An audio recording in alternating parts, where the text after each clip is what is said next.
Dan diriwayatkan bahasungguh Muaz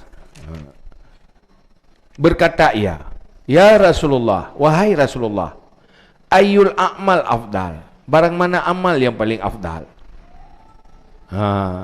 Hai Rasulullah, pu amalan yang paling afdal? Tanya amalan yang paling good. Berkata, fa akhraja Rasulullah sallallahu alaihi wasallam lisanahu thumma wada'a alaihi asabi'ahu. Maka mengeluarkan oleh Rasulullah sallallahu alaihi wasallam lidahnya, kemudian meletakkan atasnya akan anak jarinya. Pu amalan yang paling good, nelien lidah ni peduk je jera. Nyu hino nyu amalan yang paling good. Artinya pu amalan yang paling good, jaga lidah amalan paling good. Menghindari dari dosa fahla. Diam, pakan tak iem, berat dalam dosa, iemnya mufahala. Dia ke ibadat. Wateta berbicara yang baik, yang berfahala. Pahala sih. Jadi kena lebut, diam berfahala, berbicara berfahala apabila sesuai dengan aturan ilmu. Ngenyan tamang syurga. Jika amal yang paling good. Iemnya mufahala, iem kedua mufahala. Tapi nak iem dosa. Punya iem han sesuai dengan ilmu. Iem karena sombong, dosa. Iem karena tidak mau menyakiti, berfahala. Iem karena tawadu, berfahala. Iem bicara karena tawadu, berfahala. Berbicara karena sombong, berdosa. Menang ke contoh-contoh je. Nganban.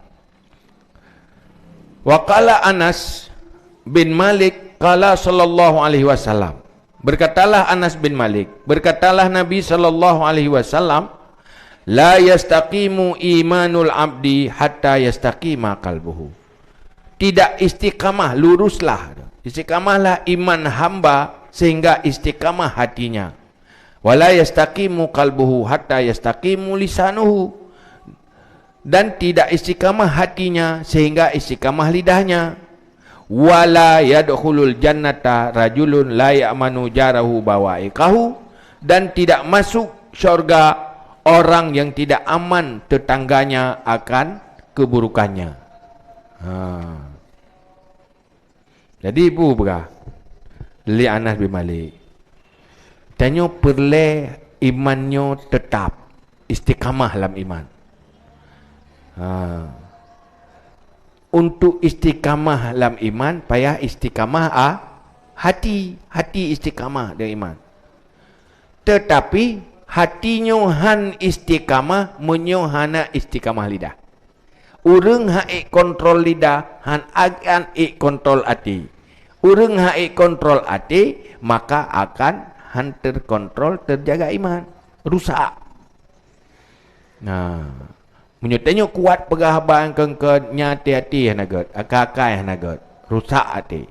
Hati tutup bro, akai akan bro. Wati akai bro, agama pihan hanggat, rusak. Jadi perlu terjaga iman, jaga lidah.